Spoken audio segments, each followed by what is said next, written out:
नमस्कार, quantum mechanics के इस 16th लेक्चर में आपका स्वागत है। पिछले लेक्चर में हमने देखा हाइजेनबर्ग अनसर्टेनिटी प्रिंसिपल क्या होता है। आज हम देखेंगे हाइजेनबर्ग अनसर्टेनिटी प्रिंसिपल की एप्लीकेशंस। पहली एप्लीकेशन है why electron can not reside inside nucleus. जो एक इलेक्ट्रॉन है वो न्यूक्लियस के अंदर रिसाइड क्यों नहीं कर सकता, इस बात का प्रूफ हम हाइजेनबर्ग अनसर्टेनिटी प्रिंसिपल को यूज करके देंगे। तो अगर आपका इलेक्ट्रॉन न्यूक्लियस के अंदर रिसाइड नहीं कर सकता, इस बात को समझने से पहले हम ये देख लेते हैं कि अभी तक की जो हमारी एटम के स्ट्रक्चर की नॉलेज है वो कितनी है। हम एटम के स्ट्रक्चर के बारे में क्या जानते हैं। हमें पता है एटम के न्यूक्लियस पॉजिटिवली चार्ज होता है और उसके चारों तरफ एक इलेक्ट्रॉन चक्कर काटता है। ये हमारी अब तक की एटम के स्ट्रक्चर की समझ है। और इस समझ के साथ हमें ये भी पता है कि जो न्यूक्लियस का साइज है, दिस साइज न्यूक्लियस साइज का जो ऑर्डर है वो 10 to the power -14 to 10 to the power -15 metre है। और जो आपका एटम का साइज है उसका ऑर्डर है 10 to the power -10 मीटर। इसका साइज है 10 to the power -14 से 10 to the power -15 मीटर। और जो एटम का साइज है उसका ऑर्डर है 10 to the power -10 metre.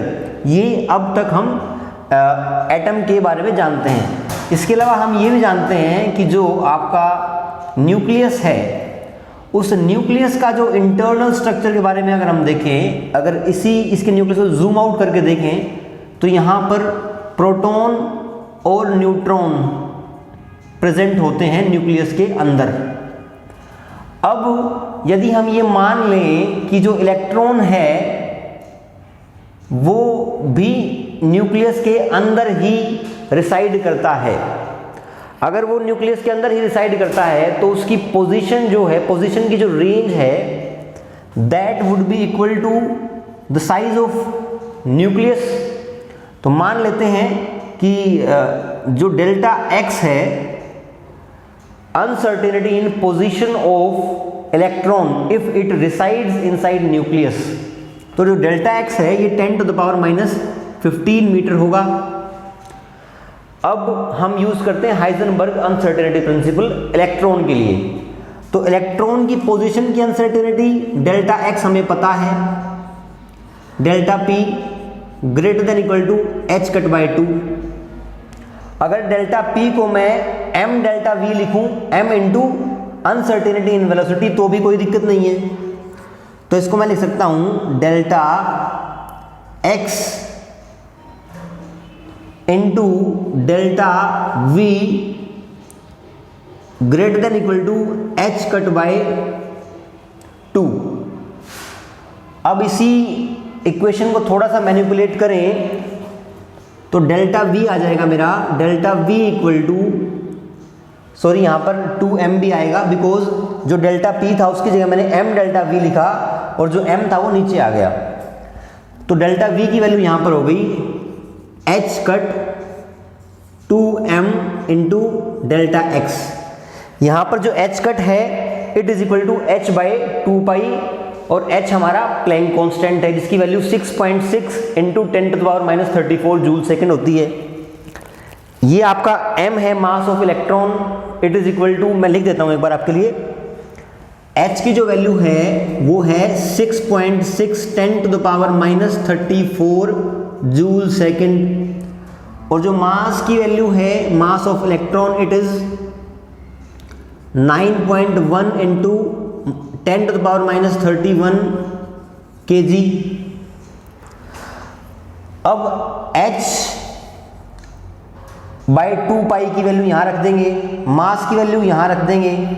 Delta x हमें ऑलरेडी पता है, delta x is 10 to the power -15। ये सारी वैल्यूज पुट करने के बाद जो डेल्टा v की वैल्यू निकल कर आती है, delta v comes out to be 5.79 into 10 to the power 10 metre per second.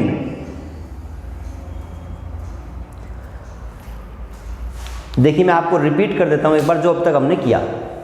हमने क्या माना, हमारा सवाल था कि इलेक्ट्रॉन न्यूक्लियस के अंदर रिसाइड कर सकता है या नहीं।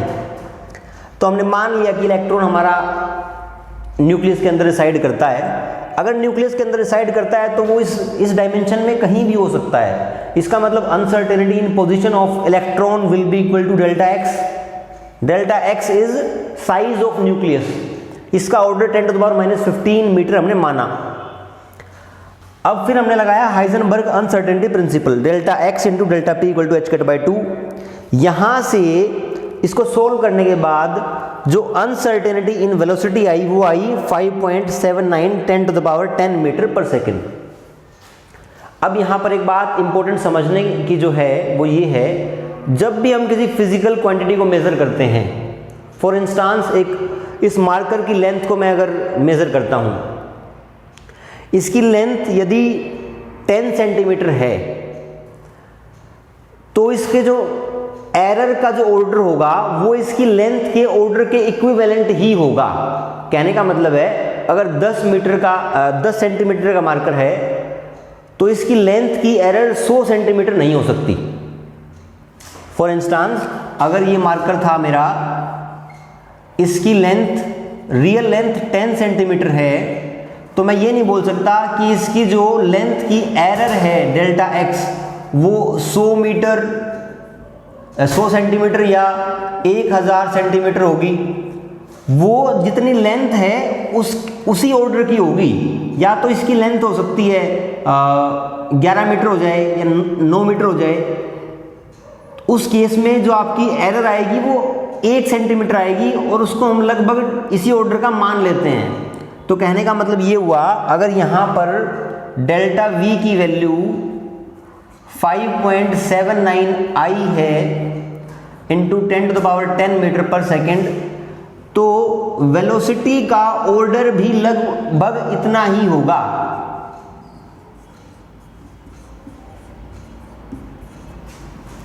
और इस वैल्यू को देखकर हमें ये पता है कि velocity of light 3 × 10⁸ metre per second होती है। जो ये वेलोसिटी निकल कर आई ये वेलोसिटी ऑफ लाइट से भी ज़्यादा है। इसका मतलब जो हमने माना था वो गलत है, क्योंकि किसी भी पार्टिकल की वेलोसिटी लाइट की वेलोसिटी से ज़्यादा नहीं हो सकती। तो ये हमने पहला तरीका देखा इस बात को प्रूव करने का कि इलेक्ट्रॉन न्यूक्लियस के अंदर रिसाइड नहीं कर सकता। अब हम एक तरीका और देखेंगे सेम बात को समझने के लिए।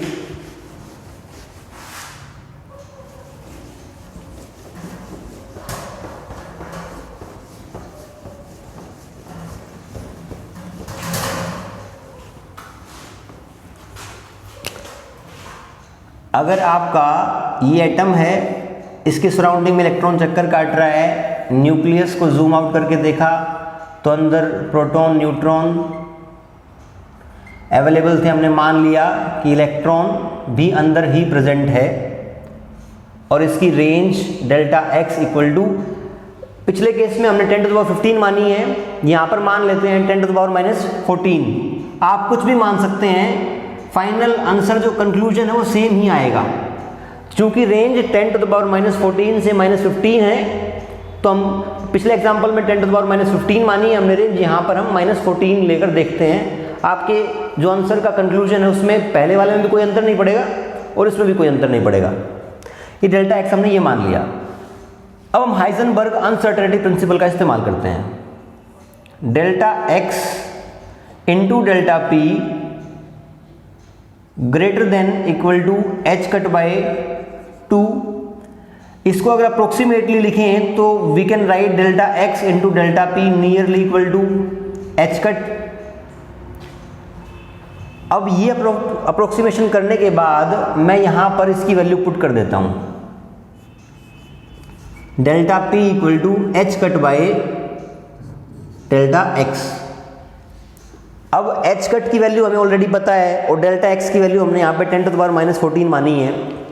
तो इन दोनों वैल्यूज को पुट करने के बाद जो डेल्टा पी की वैल्यू आती है वो आती है 1.05 इंटू 10⁻⁻20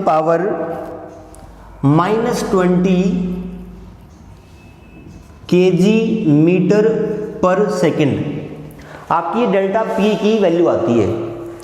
जैसा हमने पहले बोला, अगर डेल्टा पी का ऑर्डर इतना है तो पी का ये क्या है, error in measurement of momentum, यदि उसका ऑर्डर इतना है तो आपके मोमेंटम का ऑर्डर भी लगभग इतना ही होगा।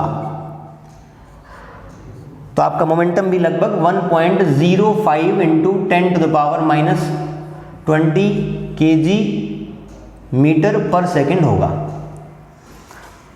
अब हम लगाते हैं रिलेटिविस्टिक मैकेनिक्स का कि एनर्जी का फॉर्मूला, वो होता है E = m0c²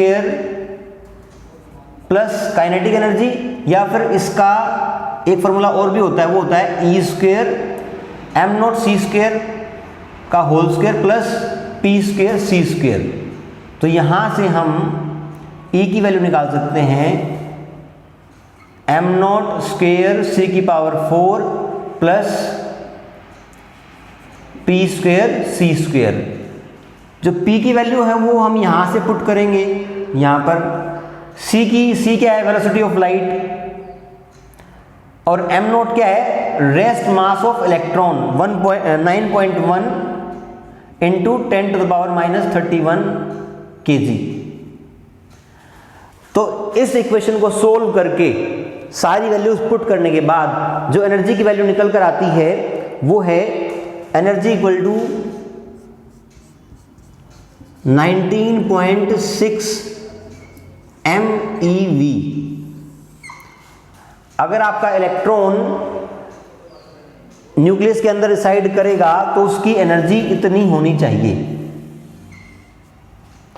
लेकिन इस बात को काउंटर करने के लिए हमारे पास जो बीटा डीके का डेटा अवेलेबल था, बीटा डीके को समझने के लिए मैं आपको बता देता हूं बीटा डीके होता क्या है। जब एक अनस्टेबल न्यूक्लियाई होता है, अनस्टेबल न्यूक्लियाई में स्टेबल होने के लिए एक रिएक्शन होती है जिसमें एक आपका न्यूट्रॉन कन्वर्ट होता है प्रोटॉन प्लस इलेक्ट्रॉन प्लस एक एंटी न्यूट्रिनो। इस रिएक्शन के डिटेल के बारे में आप फर्दर क्लासेस में पढ़ेंगे, लेकिन आज आप इतना मान लीजिए कि आपका जो न्यूक्लियस है यदि वो अनस्टेबल है, स्टेबिलिटी अचीव करने के लिए उसका एक न्यूट्रॉन प्रोटॉन में कन्वर्ट होता है और साथ में एक इलेक्ट्रॉन रिलीज होता है। जो ये इलेक्ट्रॉन निकला है इसी को हम बीटा डीके बोलते हैं, बीटा डीके।